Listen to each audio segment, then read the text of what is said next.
From the ashes of America's Civil War, a charming new town was born in Brazil, and its name was Americana. And to this day, they celebrate their American and Confederate history, and in a really positive way. Surprised? Well, I was, sort of. You see, a long time ago, I was taking a tour of one of the incredible archaeological sites here in the Yucatan Peninsula, and one of the guides said something that stuck with me. He said the descendants of Civil War veterans lived in the Yucatan Peninsula, and that it explained their physical features like green eyes and blue eyes, and English last names. And true or not, that story kind of stuck with me. Not long ago, I was looking through my list, I'm a list guy, of story ideas for the podcast, and I saw that note, and I decided to research Civil War veterans who left the U.S. and moved to the Yucatan Peninsula in the late 1800s. And I found a few. But then I found the story of Americana, Brazil, and I filed it away for later. Later came when I was researching a Nazi cult colony in Chile. I did an episode on about 4 or 5 episodes ago. I'll put the link in the comments or description somewhere. And the name Americana popped up again in my research. I kind of took it as a sign of something I really should investigate. So a few weeks of research and about 100 videos and websites and conversations later, and now I'm ready to tell the story. What drove former Confederate soldiers to travel thousands of miles away to a new country, culture, and way of life? What legacies did they leave? What's Americana like today? We'll get into all that and more shortly as I tell the story of a town called Americana. Friends, welcome to the Mysteries of Latin America. I'm Andrew, your guide through the myths, legends, history, and mysteries all around us here in Latin America, from the northern border of Mexico to the southern tip of Argentina and all across the Caribbean islands. I tell these stories so people like me, who have roots in a few different parts of Latin America, can know the stories of our people and our neighbors too. And also so people who don't know a lot about the region can know a little bit more of what makes up our cultural DNA. Now let's tell the story of Americana. So it's 1865. The American Civil War had just ended, leaving behind a nation scarred by conflict. The southern states especially were left in ruins. The economy was shattered, the institution of slavery had been abolished, and the social and political landscape was turned upside down. For many former Confederates, this wasn't just a setback, it was a catastrophe. With their homes in disarray and their way of life changed forever, a number of these people looked beyond U.S. borders for a new start. Enter Brazil, a country at the time welcoming immigrants with open arms. The ruler of Brazil at the time was Dom Pedro II, Brazil's last emperor, and he was a seemingly unique and forward-thinking ruler, and he played a crucial role in shaping the country's history. He spoke a good 5 or 6 languages, including English, and he loved new technology and welcomed new ideas and innovations, especially farming much of Brazil's land that he thought was ripe for development to make Brazil an agricultural powerhouse. For that, he'd need skilled farmers and workers. Well, it turns out that he was a fierce advocate for the South during the war. So he and the Brazilian government set out to attract people from the southern U.S., and he offered free land, tax breaks, and relocation money to get there and to get settled. And he also offered fast-track Brazilian citizenship. Brazilian consulates in the American South gave out pamphlets and propaganda geared toward disillusioned Confederate soldiers and their families who were ripe for an immediate change. And if anyone's feeling parallels between what Brazil did and what the U.S. did to lure foreign settlers to the U.S. after the Civil War to settle the West, you have to forgive me, I just saw 1883 not long ago, and the similarities seemed more than coincidental. You're not wrong. The U.S. government also promoted the West as a land of boundless opportunity, perfect for farming and leaving the hardships of the home country for America. They kind of left out the part where you might die of disease, starvation, or the poisoned arrow of the Native Americans who had been there for thousands of years, but that's show business, right? Back to Dom Pedro II. He was famously progressive and open-minded for an emperor, but Brazil was far from a utopia. You see, Brazil still had slavery, and slavery was a big part of Brazilian farm life then. What he supported was called gradual emancipation, which was the abolition of slavery in Brazil in phases. starting with the 1871 Law of the Free Womb, which declared that children born to enslaved mothers would be free, eventually leading to the complete abolition of slavery with the signing of what was called the Golden Law in 1888. But back to the final days of the year of 1865, December 27th to be exact. That's when Colonel William Hutchinson Norris and his family left, either from Mobile or New Orleans, no one's sure, and arrived in Rio de Janeiro, Brazil. From there, they went to Sao Paulo to begin their journey to start building and farming. Now, Norris was no ordinary guy. He was a former Alabama senator, known for his leadership and organizational skills. But picture this. You've got a small family of rugged, determined settlers disembarking in Sao Paulo, their eyes set on a new beginning. From the port, they traveled about 120 kilometers, so about 75 miles northwest of Sao Paulo, by horse-drawn carriages, wagons, boats, and barges for some of the trip, or they just went on foot, taking anywhere from a few days to a week to get there. Quite a hike back in the day. Norris and his group chose the area to settle because the land was fertile, the weather was good, and it was close to Sao Paulo, which meant that they would have access to markets to sell their goods and also have all the trappings of the big city while being far enough away to let them do their own thing. But don't get the idea that they were isolating themselves from Brazil or the world. But more on that later.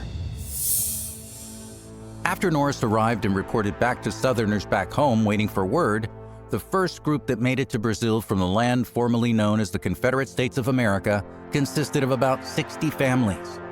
For them, it was time to get out of Dodge and head to the deeper South. You could do a lot worse. Besides, Americanos, those first settlers also became known as Confederados, to denote their Confederate roots.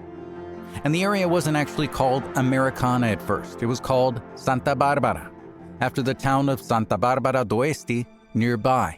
But it was unofficially called Villa Americana, or the American Village, by settlers and people near the area to reflect their American heritage, and then it just started being called Americana, and it officially became a city in the 1930s. Now, we all know how important cotton farming was to the Southern way of life, but at that time, cotton farming was still being developed in Brazil. That's why the emperor brought them down. So this group of settlers took advantage to use their skills to transform the land, grow cotton and other crops, and significantly influence Brazilian agriculture. And now the not-so-lovely part. They used slave labor, at least in the beginning. They either brought slaves with them from the U.S. or participated in the slave trade in Brazil. Slavery eventually ended, like I said earlier, with Brazil's emancipation law. But for at least 23 years, slaves. Brazil was the last country in the Americas to end slavery. The early years for the Confederados were tough. Even though the Confederate Southerners thought they knew what heat and humidity were, it was a whole new ballgame in Brazil's tropical climate and unfamiliar environment. They had to adjust their farming to the new soil and weather. They had to build homes and roads and get water from scratch, overcome language barriers, and navigate cultural differences, as they were definitely not in Alabama anymore, Toto. Despite these obstacles, they started to succeed. Their farms started producing, and small businesses started growing, and the settlement expanded. Through their perseverance, the now town of Americana was born, evolving into a thriving community of thousands of people and a symbol of their successful new lives in Brazil. One note I think it's important to stress here. The original settlers of Americana weren't separatists, like the Colonia Dignidad, the Nazi cult colony in Chile from that past episode, or religious groups like the Mennonites or the Amish. Unlike these groups, the Confederados sought to rebuild their lives and be a part of Brazilian society, while preserving elements of their Southern heritage. Their focus was on farming, starting new lives, and leaving the war behind. And can we tell a story about Brazil without talking about a party? No. Starting in the 1930s, the town started hosting a festival called the Festa Confederada, an annual event that takes place at the Campos Cemetery in nearby Santa Barbara do Oeste, where Colonel William Hutchinson Norris and many other early settlers of Americana were laid to rest. The festival is a celebration that mixes Southern heritage with Brazilian culture. It honors the Confederado settlers who brought their traditions to Americana, Brazil, with Southern foods like fried chicken, biscuits, grits, collard greens, and barbecue. I am starving now, by the way, and brings descendants and locals together. The festival embraces multiculturalism, and it shows Brazil's rich diversity by integrating Southern customs with local traditions. They also do reenactments of Civil War battles. Spoiler alert, they eventually lose, and give us a glimpse into the past and honor the memory of the settlers who made Americana their new home. Now, the Festa Confederada is more than just a party, which Brazil is too good at doing anyway. It's a living history lesson, and everyone is invited to come learn and enjoy. I think we need to add a trip to Americana to our travel vision board now, at least for the biscuits. Now, Americana isn't the only town in Latin America with this unusual origin story. Similar settlements happened in South America, each with its own unique twist on the Confederate migration saga. In countries like Argentina and Paraguay, you'll find communities with ties to the American South. And yes, there were some former Confederates who did make it to Mexico.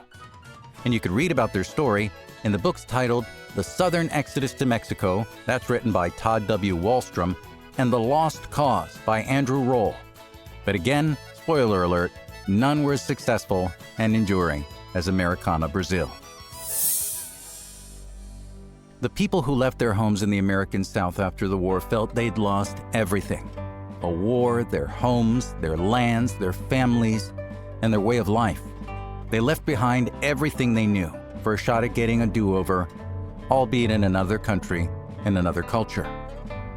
And whether you were for the Union or the Confederacy in that war, I respect the ability of humans to adapt and overcome no matter where they are. It was a complicated time, as all times are complicated, with many more nuances than just blue and gray. The American Civil War was a devastating conflict that tore the country apart, and it left a trail of unimaginable destruction, suffering, and deep scars. Some people couldn't move past it, and others found a way to move on. Some of them did that by leaving the country and leaving what they knew behind for a new start. And that's why I included the story of Americana, Brazil in this latest episode of the Mysteries of Latin America podcast. Well, it's at least one of the reasons. I always like a story of people overcoming obstacles, and I like learning unusual facts I feel like I should have known or learned at some point in this journey. I'm glad I at least learned it now and could share it with you. And I'd love it if you share it with people you know who like good stories of myths, legends, mysteries, and history. If you want, go ahead and share it however feels right to you. Friends, thanks once again for being a part of the Mysteries of Latin America. My name is Andrew Colon, and I send a warm gracias to you from Cancun. Adios. We appreciate you for tuning in to Uncover the Mysteries of Latin America. Don't forget to subscribe to stay updated on our latest episodes and share with fellow enthusiasts of history and legends.